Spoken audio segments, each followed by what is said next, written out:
السلام عليكم. مراد اليدري professeur à la faculté de polydisciplinaire Rachidiyya. Dans ce TP, nous allons réaliser une configuration du NAT statique à la main. C'est l'administrateur qui va le faire. Comme vous le savez, on l'a fait déjà dans le cours, que le NAT permet de convertir des adresses privées comme par exemple ici le 10.0.0.0/24 en adresse publique. Ici, j'ai pris comme adresse publique le 200.10.0.0/24. J'ai déjà fait la configuration, c'est juste pour ne pas perdre du temps. Ici, j'ai pris comme topologie un réseau privé ici de 192.168.1.0/24, séparé par deux routeurs qui sont connectés en sériel. D'un côté, j'ai une sérielle DCI, de l'autre côté, une sérielle DTI. Bon, ici, si on ne fait pas une configuration, une gateway par défaut, ou bien une route statique vers le serveur, vers mon serveur ici, je suppose que j'ai un serveur ici HTTP.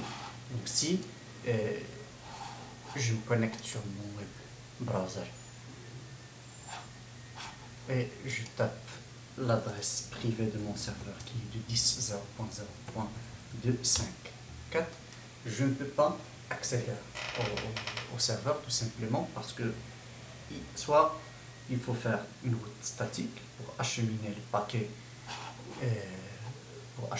paquets venant du réseau 92.168.1 vers cette interface, et aussi il faut faire une gateway ou bien une route statique ici pour que les paquets pour assurer le va-et-vient, donc les paquets aussi venant du serveur vont être acheminés vers cette interface, et du coup je peux visualiser ma page web. Donc ici,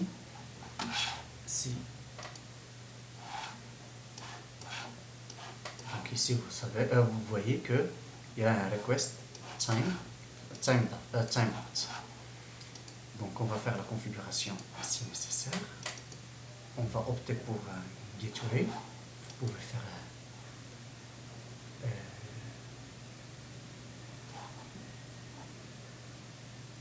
ici, je vais faire ici. La dernière fois on l'a fait avec le J8. Cette fois-ci on va la configurer avec le CLI, la ligne de commande. Donc je fais ici je suis déjà dans le mode global, je tape le IP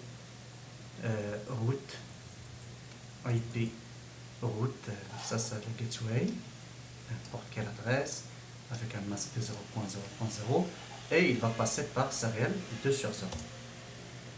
Je refais la même chose sur le routeur 3 CLI.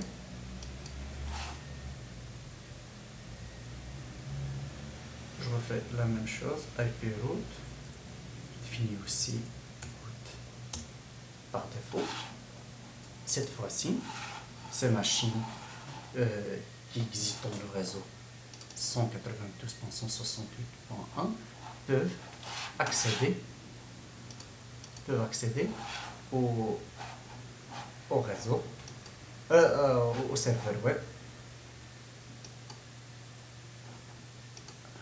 Très bien, donc je refais ici 10.0.0.254. Vous voyez, cette fois-ci, on a pu afficher la page web de mon serveur HTTP ici. Donc, très bien. Donc, on va passer en NAT. Donc, dans ce serveur, on va avant de configurer, normalement, et comme vous le savez pour des raisons de sécurité, même si le NAT n'est pas voilà, donc le NAT est fait, si vous voulez, une translation entre des adresses IP et des adresses publiques.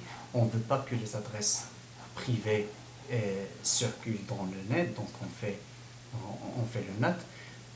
Mais ici, on va faire un petit test de cette adresse publique ici.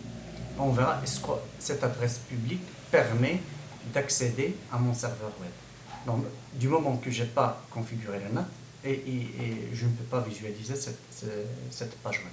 Donc, on va faire le test, comme ça, on va être sûr qu'on ne peut pas visualiser avant de configurer le NAT. Puis après, je vais vous montrer les commandes qui vont nous permettre de configurer le NAT sur routeur 3. Donc, ici, sur mon PC, je refais ici la même chose. Au lieu de l'adresse privée, qui doit être cachée, j'utilise l'adresse publique qui est de 200.10.0.2. Je fais un go. Vous voyez, c'est reset connection, donc il n'y a pas de connexion. Donc on passe à vous montrer comment configurer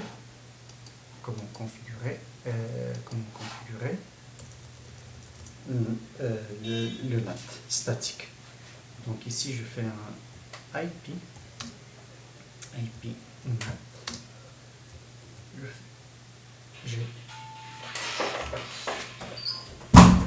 fais IP NAT. Inside, j'ai le choix entre inside et outside. On va expliquer la différence dans des vidéos prochaines.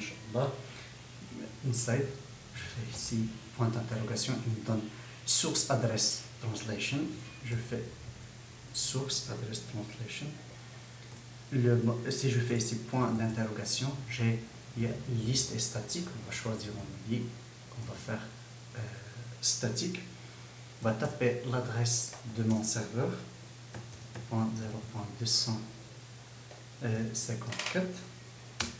Ici, l'adresse publique qui va être utilisée, on a dit qu'on va utiliser 200.10.0.2 sur l'interface serial 2/0. J'ai un NAT IP NAT, elle est outside sur l'interface Fast Ethernet 0/0. J'ai un IP NAT inside. Pour la différence entre quand est-ce qu'on utilise outside et inside, on va expliquer ça après. Pour le moment, je voulais juste vous montrer comment configurer le NAT. Ouais. Donc, si je fais ici un CTRL C, je fais un shell running config. Les commandes que nous avons tapées, on va les visualiser. Vous voyez ici le IP sur cette interface Fast Ethernet 0/0 qui est connecté à mon serveur ayant l'adresse 10.0.0.254. J'ai le IP NAT inside. Ici, j'ai le IP NAT outside dans la serial 2/0. Et ici, comme vous voyez, bon, c'est ça ma route par défaut. Et le IP NAT inside, donc j'ai configuré le NAT manuel. Donc on va tester cette fois-ci, une fois on a fait la configuration du NAT. Normalement, l'adresse publique ici pourra afficher la page web. Donc si je fais ici la même chose, j'utilise un web browser. Tout à l'heure, avant la configuration, ça n'a pas fonctionné. Cette fois-ci, si je fais 200.10.0.2,